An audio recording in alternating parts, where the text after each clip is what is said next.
la Técopole, l'atelier d'écologie politique, notre collectif, existe maintenant depuis 6 ans à Toulouse. Et on est bien content d'avoir réussi à créer ce lien entre le monde de l'enseignement supérieur recherche, le grand public aussi qui est accueilli, et c'est pour ça qu'on fait nos séminaires dans ces salles du centre-ville. On est ce soir à la 35e séance du SEMECOL, notre séminaire d'écologie politique, et on espère bien le poursuivre. J'en profite pour remercier l'organisme qui nous a soutenus jusque-là et grâce à qui on a pu faire ces 35 séances. C'est le LABEX SMS, Structuration des mondes sociaux, qui est le LABEX des sciences humaines et sociales de Toulouse. Qui vont encore nous accompagner un tout petit peu. Puis comme voilà, on va devoir trouver d'autres financements, on espère aussi que d'autres laboratoires, organismes de recherche et établissements toulousains nous soutiendront. La Maison des sciences de l'homme de Toulouse nous soutient aussi. Et nous sommes d'ailleurs, la Técopole, plateforme d'expertise de cette MSH.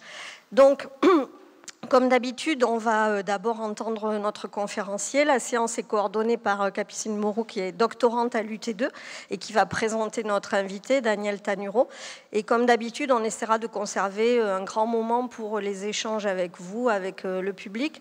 D'autant que cette question, en fait, elle nous interpelle tous sur nos engagements très concrets. Voilà.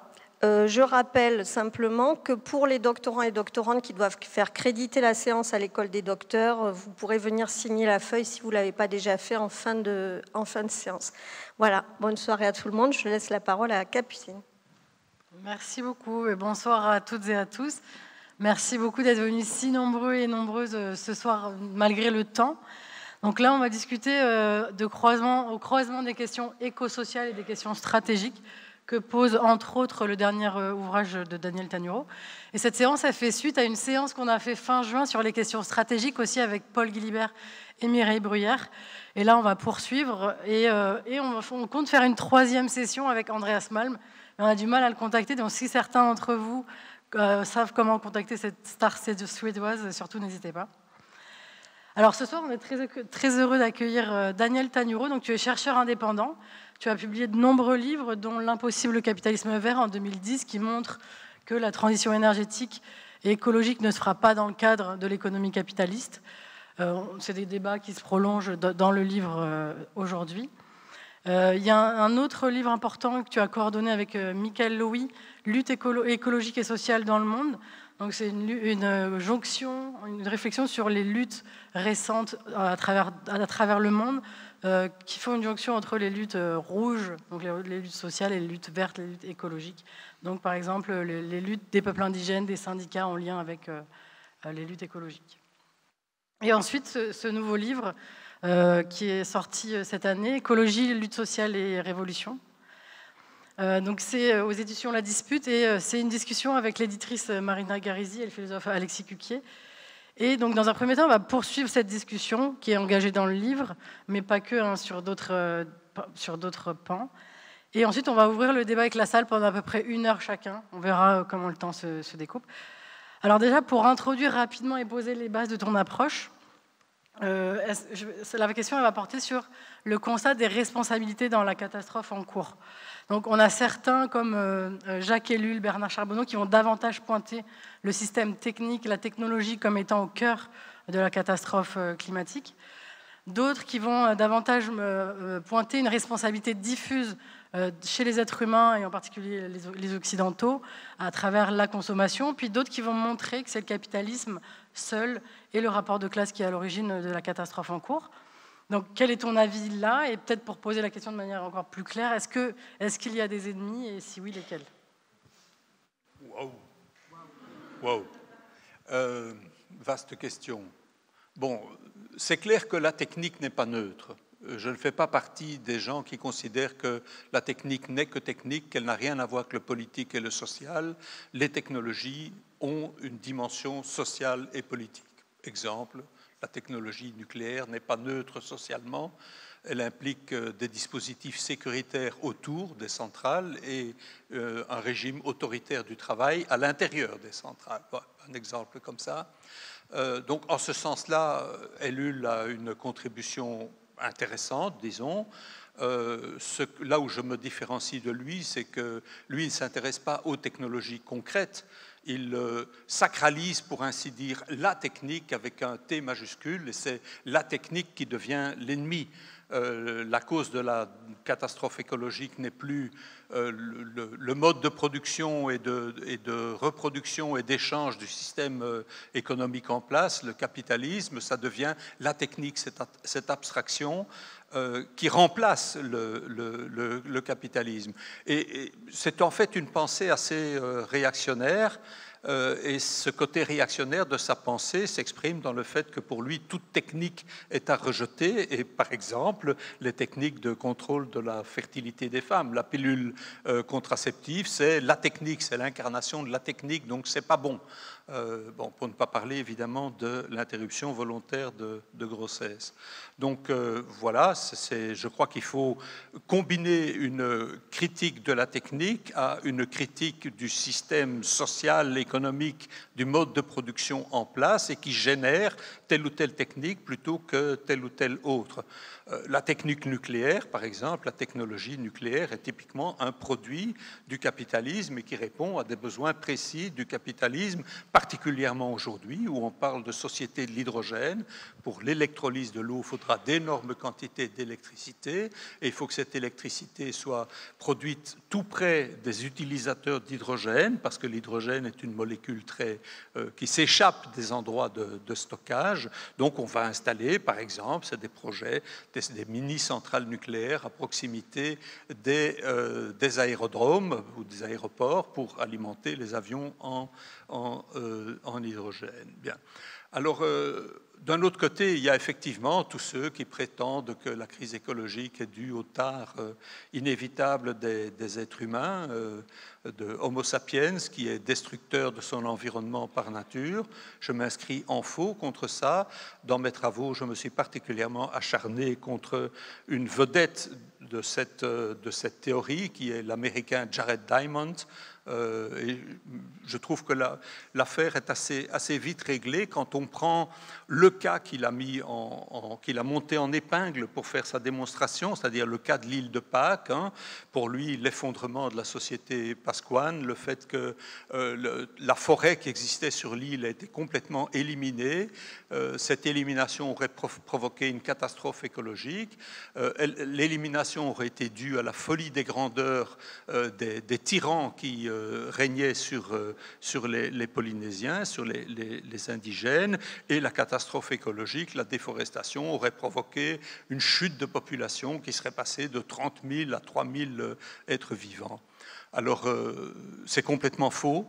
Et il y a des scientifiques qui l'ont prouvé. Et ce qui est assez amusant, c'est que ce sont deux scientifiques spécialistes des sociétés traditionnelles du Pacifique, Terry Hunt et l'autre, j'ai oublié son nom, des professeurs de l'université de Hawaï, qui se sont saisis de cette hypothèse. Ils ont dit, mais ça, c'est très intéressant. Mais ce n'est qu'une hypothèse, il faut la démontrer. Et donc, ils ont obtenu des subsides pour des crédits de recherche pour mener un programme, un plan de fouilles à Pâques. Et ils sont arrivés à Pâques, à l'île de Pâques. Et ils sont arrivés à la conclusion que tout était faux. Tout était faux. Ce qui a provoqué la destruction de la forêt, ce n'est pas les Pasquans qui avaient besoin de rondins pour transporter les statues, c'est les rats amenés par les Pasquans sur leurs pirogues, parce que les Polynésiens mangeaient du rat notamment, et donc ils ont importé une espèce invasive qui se reproduit très vite, tandis que les grands palmiers qui constituaient la forêt de l'île mettent 60 ans avant d'arriver à maturité et de produire des fruits.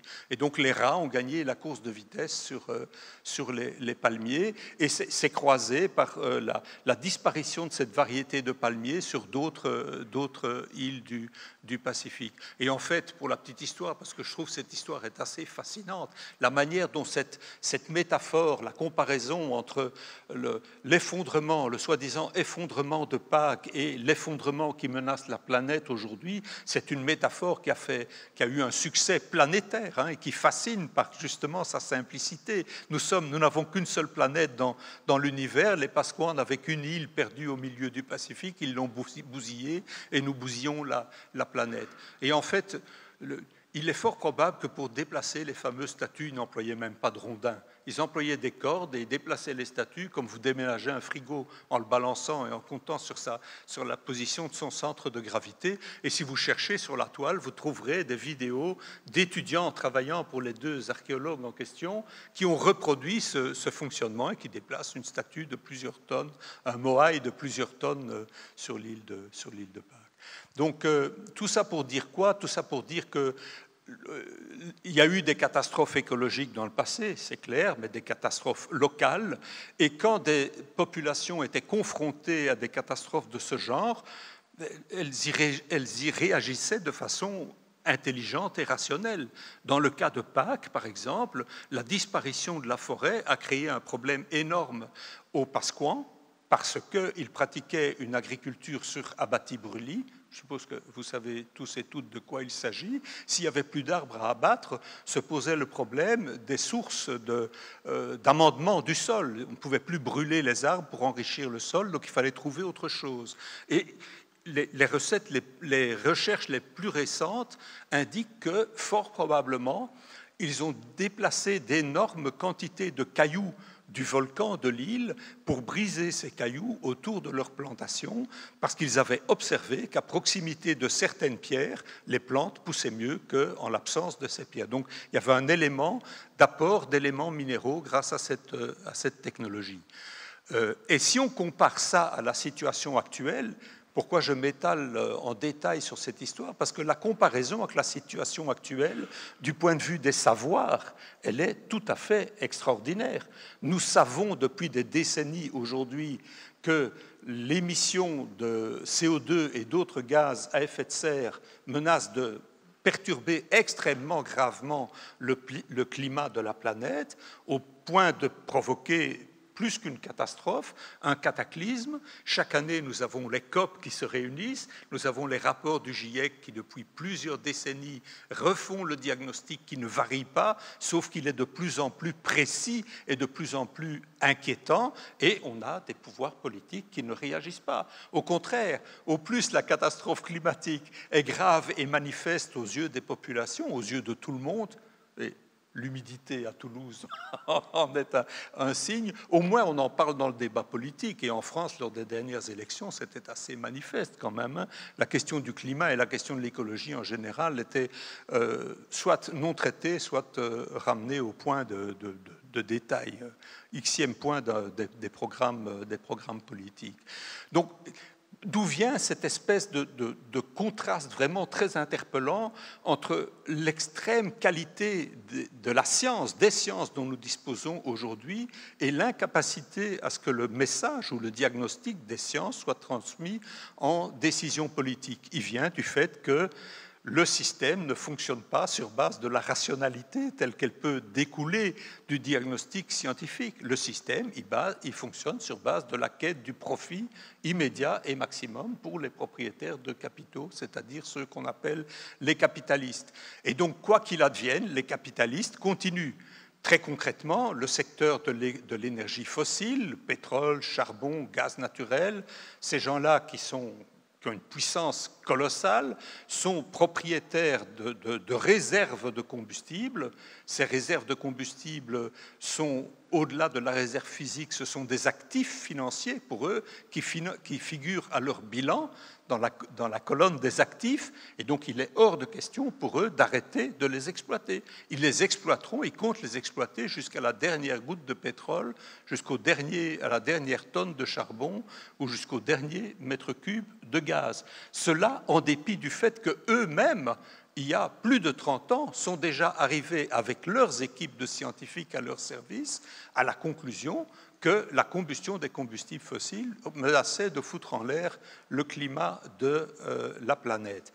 Et donc on arrive à des situations véritablement absurdes où, au lieu de sortir de l'utilisation, de l'exploitation et de la combustion de combustibles fossiles, on imagine des technologies délirantes pour retirer le CO2 produit par la combustion de l'atmosphère et pour le stocker sous terre.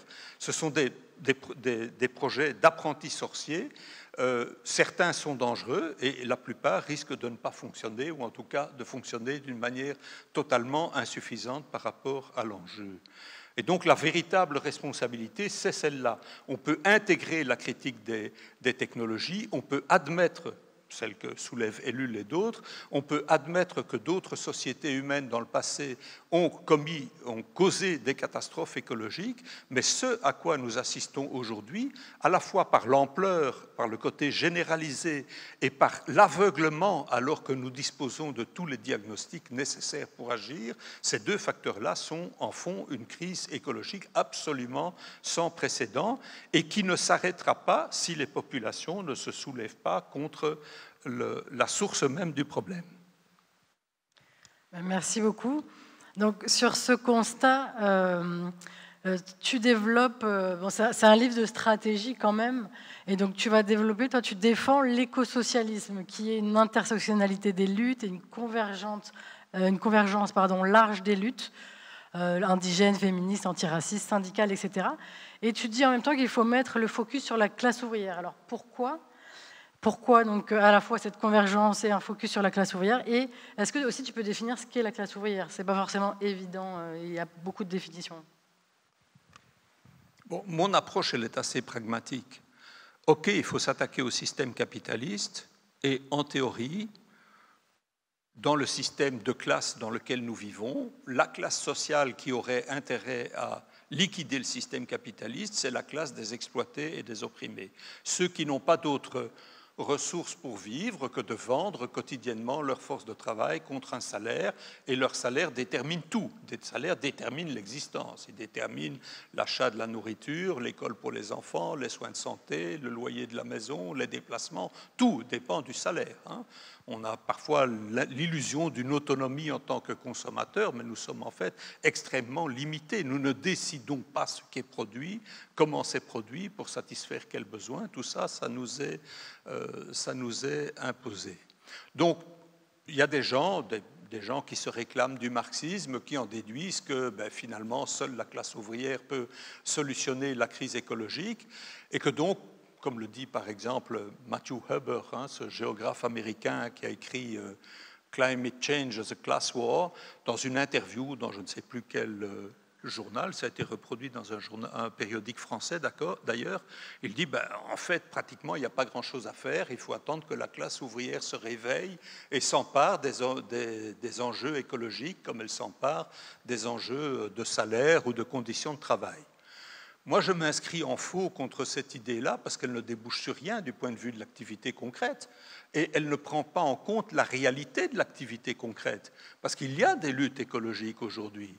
Et si on passe en revue ces luttes écologiques, qu'est-ce qu'on constate? Que les forces sociales, les couches sociales qui sont à l'avant-garde, c'est les peuples indigènes dans les pays concernés, c'est les petits paysans qui pratiquent une agriculture organique de proximité, qui refusent l'agrobusiness. Disons, en gros, le syndicat mondial Via Campesina et ses affiliés, par exemple la Confédération paysanne en France, c'est la jeunesse. Et dans ces trois catégories de la population, on constate que les femmes sont au premier rang. C'est vrai pour les peuples indigènes, c'est vrai pour Via Campesina et ses organisations, et c'est vrai pour la jeunesse. C'est symbolisé par la figure emblématique de Greta Thunberg et le rôle extraordinaire qu'elle a joué dans les mobilisations pour le climat. Je ne sais pas ce qu'il en est en France, mais dans mon petit pays, puisqu'on ne l'a pas dit, mais je suis belge, personne n'est parfait, vous me pardonnerez. Mais dans mon pays, les porte-paroles du mouvement des jeunes pour le climat, qui était un mouvement qui a fait descendre des dizaines de milliers de lycéennes et de lycéens dans la rue, c'était toutes des filles. Et je crois que ce n'est pas par hasard. Donc ça, c'est une situation de fait. Les forces vives du combat contre la destruction environnementale, y compris les forces les plus radicales, se recrutent dans ces catégories-là, dans ces couches-là de la population. Et donc, pour moi, la question stratégique, c'est comment combiner ça avec cette vérité avec un grand V, que effectivement, en fin de compte, si on veut liquider le capitalisme, il faut que les salariés et les salariés, la classe ouvrière, mettent à bas le système capitaliste, parce que cette classe seule a le pouvoir de le faire, puisque c'est elle qui a le pouvoir de boycotter, pour ainsi dire, le fonctionnement du capital par la grève générale, par le refus de travailler pour que les patrons accumulent du profit. Et donc, je trouve que cette problématique-là mérite une réponse plus sophistiquée, plus dialectique, si vous voulez, que simplement dire, comme Huber, il faut attendre que la classe ouvrière se réveille et s'empare de ses responsabilités face à la crise écologique. Quelle réponse? Je pense qu'il faut imaginer un scénario dans lequel on essaye d'abord de faire converger les 4 secteurs dont j'ai parlé, les jeunes, les peuples indigènes, les paysans de Via Campesina et les femmes dans ces 3 secteurs, on essaye de les faire converger, ce qui ne veut pas dire se réunir sur le plus grand commun multiple. Hein. Il faut tenir compte des spécificités et respecter les causes de lutte de chacun et de chacune, les faire converger et au sein de cette convergence ou à partir de cette convergence, développer une stratégie qui essaye d'ouvrir des brèches dans le mouvement ouvrier, ou plus exactement des brèches dans le productivisme spontané du mouvement ouvrier.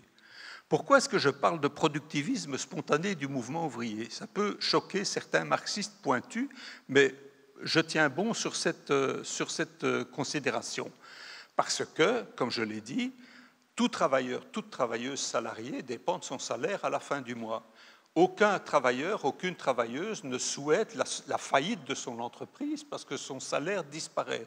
Donc, quelque part, les travailleurs et les travailleuses, les salariés, la classe ouvrière, pour employer ce grand mot dont on peut discuter par ailleurs, sont enchaînés au fonctionnement productiviste du système, au fait que le système doit, c'est son ADN, produire toujours plus, parce que c'est la règle du système, il faut produire toujours plus. La plus-value encaissée par les patrons doit être réinvestie dans la production pour produire encore plus de plus-value, et ainsi de suite. C'est ça le productivisme. Donc il faut ouvrir, quelque part la classe ouvrière, elle est embrigadée ou engrenée dans ce fonctionnement productiviste du système capitaliste, et c'est pour ça que j'essaye de raisonner en termes de provoquer des chocs, ouvrir des failles qui permettent à des secteurs de la classe ouvrière, à des secteurs du mouvement syndical, de comprendre que ce n'est pas leur intérêt de continuer dans cette voie-là, parce qu'eux aussi feront partie des premières victimes des catastrophes écologiques.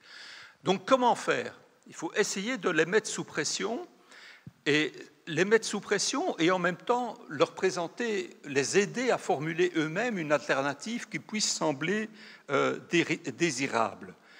Et donc, à travers tout ça, si tu veux, pour répondre à un élément de ta question, Capucine, je crois qu'il faut sortir d'une espèce de vision objectivisante de ce qu'est la classe ouvrière.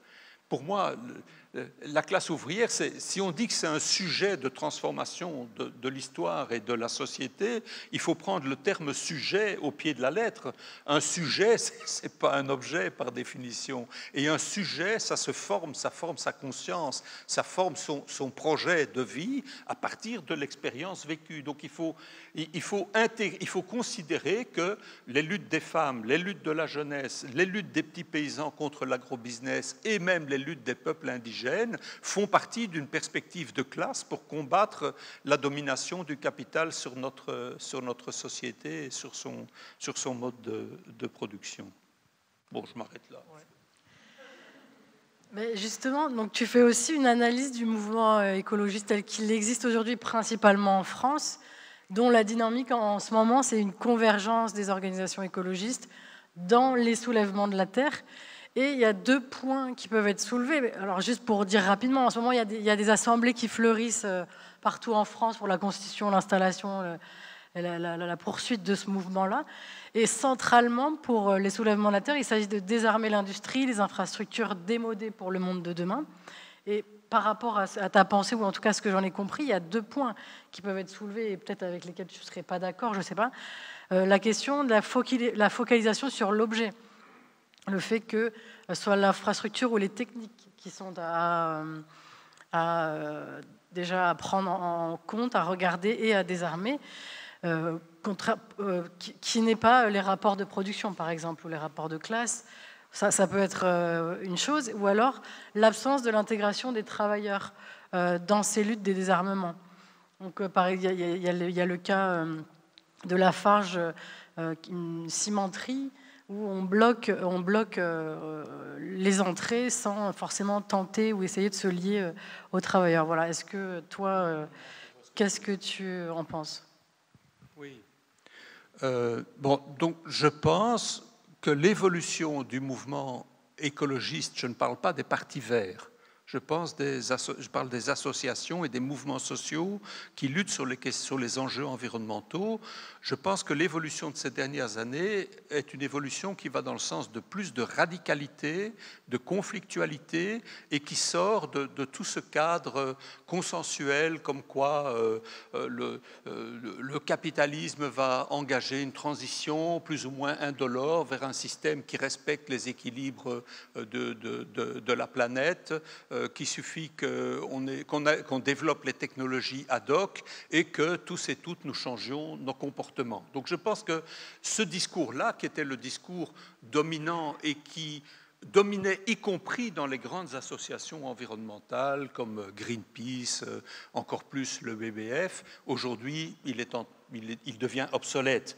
Et les mouvements écologiques sont sur la voie d'une radicalisation et d'une conflictualité plus grande, qui a bien été illustrée en France, mais qui se rencontre aussi dans d'autres pays, dans l'expérience de la lutte contre l'aéroport de Notre-Dame-des-Landes, dans les mobilisations contre les méga-bassines, en particulier à Sainte-Soline, etc.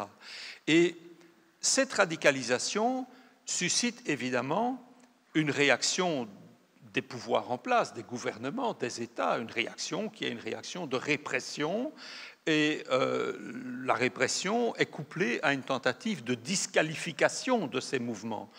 Darmanin a dit que les soulèvements de la terre, c'était de l'écoterrorisme, par exemple, alors qu'il n'y a que des objets, des choses qui sont victimes. Il n'y a pas de personnes qui ont été victimes d'actes violents de la part des soulèvements de la terre. Et donc, je pense qu'il faut faire quelque part attention du côté des associations environnementales, attention dans le sens qu'il faut prendre soin de la manière dont on s'adresse au monde du travail. Il faut avoir des démarches qui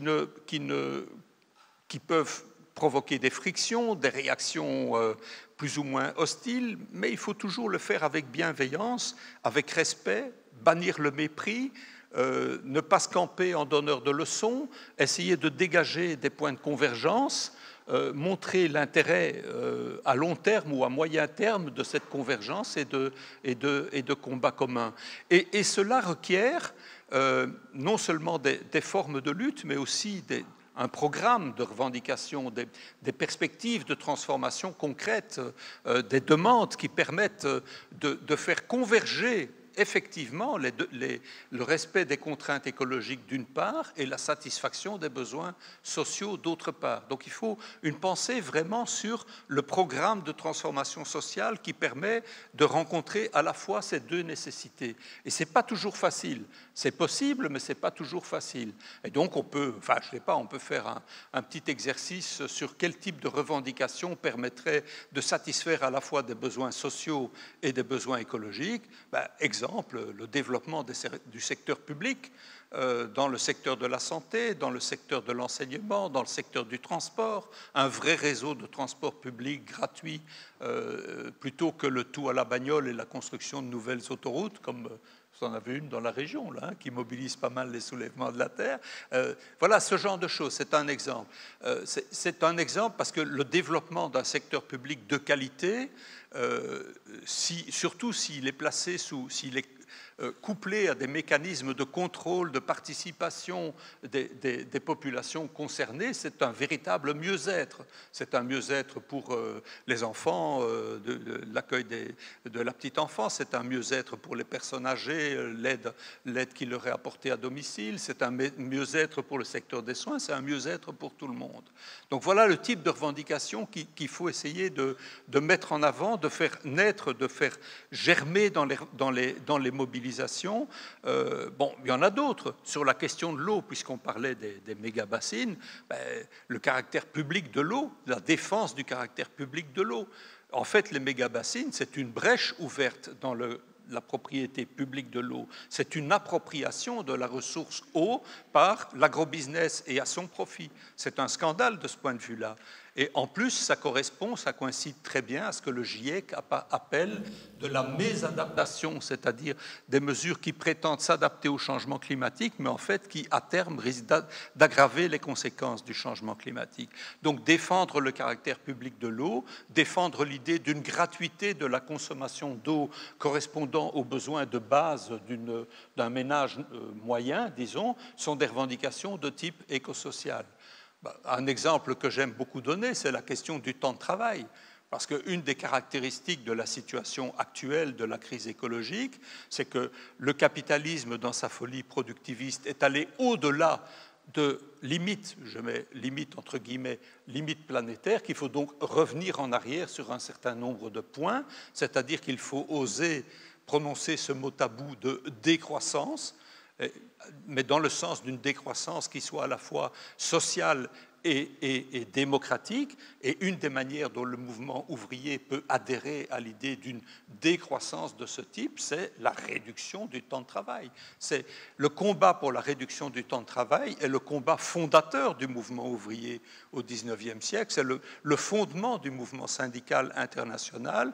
Donc remettre à l'ordre du jour cette revendication dans un contexte de crise écologique, c'est en fait faire avancer la cause d'une solution de type écosocialiste. Donc voilà, c'est autour de ces idées-là que je travaille. Ok, merci.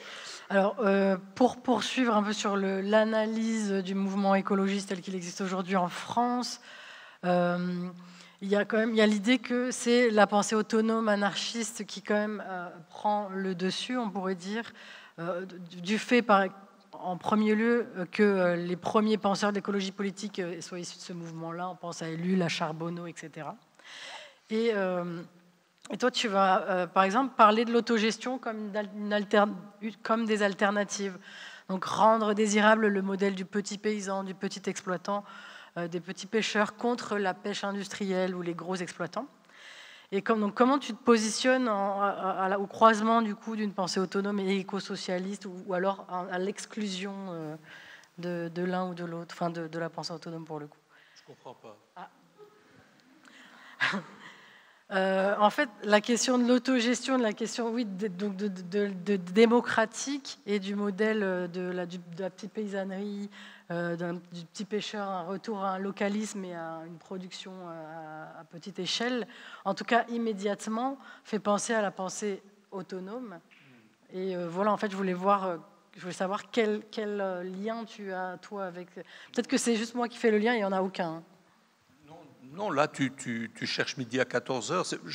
J'ai pris cet exemple de la pêche. Pourquoi?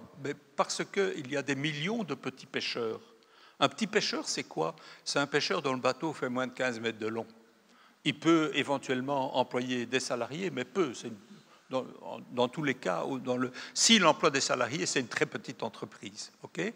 Et ils sont confrontés à la concurrence de la grande pêche industrielle. C'est des bateaux-usines qui sont très destructeurs du point de vue de la biodiversité, qui font des ravages, qui rejettent à la mer des quantités de poissons morts, qui détruisent les fonds marins par leur technique halieutique, qui consomment plus de combustibles fossiles que les petits pêcheurs et qui emploient moins de personnel. Je ne sais plus, je citais ça dans un autre ouvrage, trop tard pour être pessimiste, je crois. Ça se chiffre autour de 150 000 ou 200 000 salariés de la grande pêche industrielle au niveau mondial. Ne prenez pas ce chiffre à la lettre, hein, c'est à la grosse louche, il faut vérifier. Et donc, il y a un argument à la fois social et écologique en faveur du soutien à la petite pêche. Elle est plus écologique, elle pollue moins, elle utilise moins de CO2, elle détruit moins la biodiversité et elle maintient plus d'emplois. Donc soutenons les petits pêcheurs, de même que nous soutenons les petits paysans de Via Campesina ou en France de la Confédération paysanne contre l'agrobusiness, c'est ça. Ce n'est pas du tout lié à un projet de société basé sur l'exaltation du micro, de la micro-entreprise, de la micro-activité qui ne sort pas d'un territoire délimité. Je n'ai pas une vision d'une société écosocialiste qui soit une société ancrée uniquement dans le local. Non, pas du tout. Je n'ai pas la vision non plus d'une société écosocialiste dans laquelle il n'y ait plus d'industrie. Ce n'est pas la discussion. Et je crois qu'on peut continuer à consommer du café et du thé qu'on ne cultive pas dans nos régions, qu'il y aura donc encore des échanges internationaux dans une société de type écosocialiste.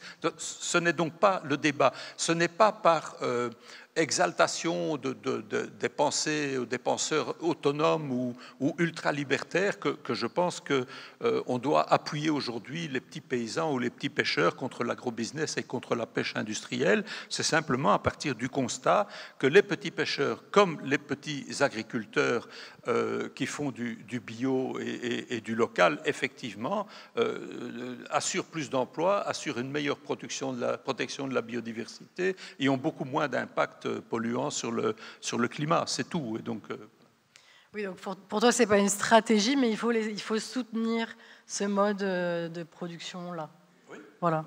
OK. Pourquoi pas ? On ne va tout de même pas soutenir... On ne va pas soutenir la pêche industrielle ou l'agrobusiness, qui sont deux des agents principaux de la destruction de la planète, au nom d'une conception du progrès qui n'a plus aucun sens aujourd'hui. C'est quoi le progrès ? Le progrès capitaliste est devenu un progrès destructif, aussi bien pour l'humanité que pour l'environnement dans lequel elle vit. Ok, et tu parles aussi d'autres types de luttes. Donc là, c'est davantage les luttes syndicales qui font la jonction avec les luttes écologistes. Donc tu parles par exemple de Grandpuits, qui a lutté contre le greenwashing de Total, contre un projet de bioraffinerie qui n'en était pas une. Hein. Des rapports d'associations écologistes l'ont montré, avec un large plan de licenciement et qui ont aussi produit un plan de reconversion écologique pensé par les travailleurs eux-mêmes, mais aussi la CGT de Vinci qui s'est portée soutien à Notre-Dame-des-Landes.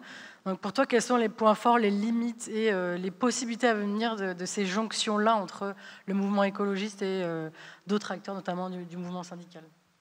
Bon, alors là, je vais reprendre la réflexion que j'ai développée il y a quelques instants sur les difficultés d'amener les travailleurs, les salariés, à rejoindre le combat écologique. Si on prend ces difficultés, elles sont généralisées parmi tous les salariés, mais il y a des secteurs pour lesquels la difficulté est plus grande. En particulier, tous les secteurs productifs de l'industrie lourde. Dans ces secteurs-là, les travailleurs, les travailleuses sont angoissés à l'idée que la dite transition écologique va détruire leur emploi, détruire leur collectif de travail et ruiner leur salaire. C'est évident, c'est partout, c'est comme ça. Et donc, il faut différencier, il faut avoir une approche particulière vis-à-vis de ces secteurs-là. En général, je dis il y a des exceptions, mais en général, ils sont les plus réticents, les plus rétifs, les plus défensifs quand on introduit les questions écologiques. Et pour des raisons qui sont compréhensibles. Mais il faut le savoir, si on formule une stratégie de transformation écologique et sociale, qui ne peut pas passer à côté de ces enjeux-là, il faut être conscient de ces difficultés. Alors, qu'est-ce qu'on a comme atout par rapport à ça ? On a un premier atout qui est que, dans certaines situations, en particulier quand ils sont confrontés à des fermetures d'entreprises et qui se battent contre les fermetures d'entreprises, ces travailleurs, ils ou elles, peuvent montrer en pratique qu'ils sont plus conscients des enjeux écologiques qu'on ne le pensait. Et c'est ce qui s'est passé effectivement à la raffinerie de Grandpuits, où, face à un plan massif de licenciement du personnel, à l'initiative de quelques délégués, principalement de la CGT, qui étaient conscients des questions écologiques, gens plus éveillés, si vous voulez, sur le sujet, on a eu ces initiatives exemplaires de soutien de la part du mouvement écologiste, y compris de la part de Greenpeace, qui a participé à des manifestations et des piquets en soutien aux travailleurs devant l'entreprise. Bon. Il y a de plus en plus d'autres exemples de ce cas. En Italie, il y a un exemple fameux qui est celui de GKN, dans le nord de l'Italie, une entreprise qui était sous-traitante de l'automobile, fermeture d'entreprise, et là c'est la fermeture pure et simple. Et quelques militants, eux aussi conscients de la gravité de la crise écologique et de sa combinaison avec la crise sociale, proposent de faire un projet de reconversion, de lutter pour une reconversion du personnel qui soit une reconversion à la fois sociale et écologique. Aujourd'hui, ils produisent notamment des vélos cargo pour répondre à la demande d'une mobilité douce. Donc voilà, il y a plusieurs exemples de ce genre, mais ils restent relativement limités et quand ils surgissent, c'est à la faveur de traumatismes très graves du genre fermeture d'entreprise ou plan de licenciement massif. Néanmoins, c'est intéressant, c'est important. Ça signifie quoi? Ça signifie que l'image que l'on peut avoir de l'extérieur d'une classe ouvrière qui est totalement rétive et hostile à l'écologie, elle doit être nuancée, qu'en profondeur, les gens ne sont pas inconscients de la gravité de la situation. Parce qu'ils sont abreuvés tous les jours par les informations, notamment des grands médias télévisuels, qui bien sûr tiennent le discours comme quoi les technologies sont là, il n'y a pas de souci, pour autant que chacun change son mode de vie et ses comportements, mais qui en même temps, à longueur de semaines, à longueur d'années, de plus en plus souvent, diffusent les images de catastrophes météorologiques comme celles qu'on vit actuellement, que vous vivez aujourd'hui en France avec les inondations. Et donc, ça a un effet, je pense, sur la pensée de tout un chacun, pas seulement des écologistes convaincus. Ça a un effet sur monsieur et madame tout le monde qui voient ces informations-là. Et ça rentre dans l'image qu'ils se font d'une société où les menaces grandissent et où l'avenir est de plus en plus incertain et où malheureusement leurs enfants vivront moins bien qu'eux n'ont vécu. Donc tout ça fait partie de ça. Et donc quand il y a une occasion, quand il y a une ouverture, comme par exemple une fermeture d'entreprise, on peut voir se révéler des propositions qui sont des propositions de rupture avec le modèle productiviste, capitaliste, basé sur l'industrie lourde et des propositions de reconversion qui sont de type écosocial. Mais je le répète, ça reste relativement limité. On peut s'appuyer sur ces expériences-là, mais on ne peut pas imaginer que les secteurs syndicaux de l'industrie lourde vont comme ça, d'un claquement de doigts, d'un coup de baguette magique, basculer dans le camp d'un projet écosocialiste. Je crois que c'est plus compliqué que ça. Et je pense qu'on a un autre atout que très souvent les gens qui réfléchissent à ces questions stratégiques négligent. Cet autre atout, c'est le secteur que vous appelez en France le secteur du soin et du lien. Le secteur du soin et du lien, c'est les infirmières, les infirmiers, les professeurs, l'accueil de la petite enfance, l'aide aux personnes âgées, le traitement des déchets, la collecte des déchets. C'est ce qu'on appelle en termes marxistes le secteur de la reproduction sociale. Et pourquoi je pense que c'est un allié potentiel? Potentiel, je dis bien potentiel, parce que d'abord, l'idéologie des administrateurs de ce secteur n'est pas la même que l'idéologie des patrons du secteur industriel. L'idéologie des patrons du secteur industriel, c'est la compétitivité, les parts de marché, le chiffre d'affaires. L'idéologie des administrateurs du secteur du soin, c'est le soin rendu aux personnes. Alors je sais que leur pratique de gestion est une pratique de type capitaliste. Hein. Je vois que tu n'es pas d'accord, on en discutera.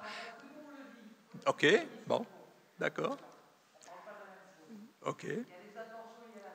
Ah ben ça, je suis bien d'accord. Mais entre les intentions et la réalité, il y a justement une contradiction et même un antagonisme. Et cet antagonisme, nous pouvons jouer dessus pour dire vous êtes des hypocrites. Vous prétendez qu'on est au service des soins à la population, mais en réalité, tout ce qui vous intéresse, c'est le chiffre que fait l'hôpital, ok, et les salaires des médecins ou les revenus des médecins. Non, là, je suis bien d'accord. Donc, il y a ce problème de l'idéologie officielle, disons, qui est en contradiction avec le pratique. Deuxième atout, ce sont des secteurs extrêmement féminisés et dans lesquels il y a en plus pas mal de femmes, de travailleuses d'origine immigrée ou étrangère. Donc il y a des facteurs de radicalisation qui tiennent à l'intersectionnalité des luttes, comme disent les sociologues féministes aujourd'hui. Et puis enfin, ce sont des activités qui sont beaucoup plus difficilement délocalisables.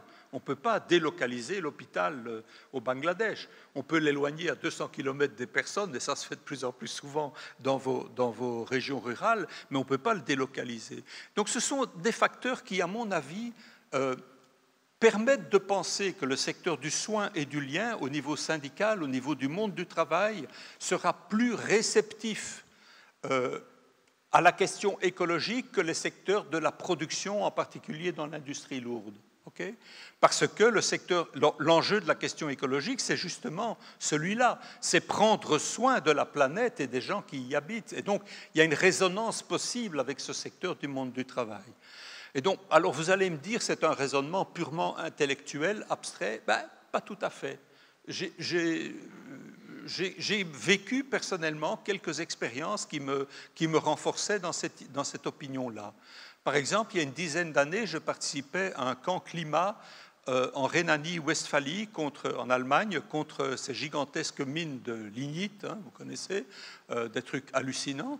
Il y avait une mobilisation du syndicat des mineurs du lignite contre le camp, avec une menace de manifestation. Je ne sais pas s'ils auraient été jusqu'à chasser les activistes anti-lignite, je ne sais pas s'ils auraient été jusque-là, l'histoire ne le dit pas, mais ce qui s'est passé, c'est que cette hostilité du syndicat du lignite au camp climat a ouvert un débat à l'intérieur du mouvement syndical. Et le syndicat Verdi, qui est le syndicat des fonctionnaires, des employés, etc., qui est le plus grand syndicat en Allemagne, a pris position contre le point de vue, contre l'intention des syndicats du lignite qui ont reculé. C'est un des exemples parmi d'autres qui me renforce dans cette idée que les secteurs du soin et du lien sont quelque part un allié potentiel pour une stratégie de type écosocialiste. Un autre exemple, c'est la situation du mouvement syndical aux États-Unis. C'est un exemple très intéressant parce que il y a tout de même plusieurs indications du fait que des gens qui ont étudié finement la situation des syndicats aux États-Unis qui montrent que les syndicats, les secteurs syndicaux qui ont le mieux résisté à l'offensive néolibérale, qui est terrible aux States, c'est le secteur-là, c'est les secteurs du soin et du lien. Les travailleurs du secteur des hôtels, les travailleurs des casinos, les travailleurs de la santé, les travailleurs de l'éducation et les travailleuses en particulier de l'éducation. Et notamment parce que ces secteurs sont beaucoup plus interracialisés, pour ainsi dire, avec une beaucoup plus grande ouverture aux personnes LGBTQI, et donc toute une série de facteurs qui favorisent des intersections entre radicalisation. Et par contre, aux États-Unis, le secteur, par exemple, des mineurs de charbon, il est gravement menacé d'être carrément accaparé par le Trumpisme. Quand il était président, Trump, quand il a sorti les États-Unis de l'accord de Paris sur le climat, a signé son décret sortant les States de cet accord en présence de représentants syndicaux des mineurs de charbon. Donc il y a vraiment une démagogie, on est confronté à ça aujourd'hui. Il y a les tendances de droite et d'extrême droite qui jouent démagogiquement sur la peur des secteurs productifs, dans l'industrie lourde en particulier, face à la transition écologique, pour essayer de les amener de leur côté dans un discours climato-négationniste qui est en même temps un discours ultralibéral qui attaque la légitimité même et l'existence même des organisations syndicales. Donc voilà, je suis sans doute un peu trop long, Capucine, mais voilà, je pense que c'est une question importante.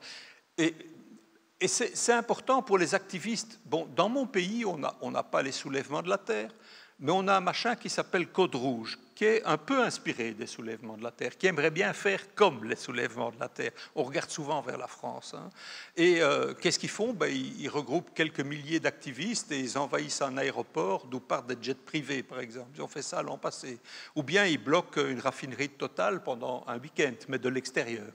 Et étant donné que leur cible principale, ce sont les secteurs économiques écologiquement inutiles ou nuisibles, ça tend à focaliser leur attention sur le secteur le plus dur de la classe ouvrière, celui où il y a le plus d'obstacles.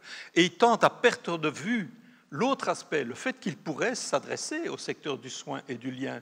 Quand il y a une lutte des infirmières ou des enseignants, les activistes de Code Rouge pourraient aller vers eux en disant nous aussi, nous on lutte pour le soin à la planète, pour sauver la planète, pour prendre soin de la planète et des gens qui y habitent, de même que vous luttez pour qu'on prenne soin de l'éducation, prenne soin de la santé, de la population, unissons nos forces. Donc voilà, c'est ce message-là, très très pragmatique si tu veux, c'est cette réflexion-là qui est à la base de mon opinion là-dessus.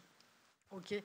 Et à un moment, la question du prendre soin, tu l'amènes quand même dans le secteur industriel, avec l'exemple d'un secteur toulousain, enfin, qui est très, très, très fort à Toulouse, l'aéronautique, où un syndicat, pendant la crise Covid, avait la revendication de produire des masques respiratoires, voilà, à la place d'avions pour se rendre utile. Et, voilà, donc, mais juste, alors...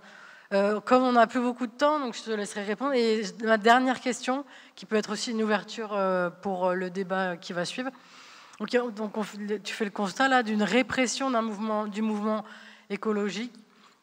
Donc Sainte-Soline, Notre-Dame-des-Landes, la 69, Just Stop Oil, etc., qui ont été condamnés à de la prison ferme pour avoir envoyé de la soupe sur un tableau.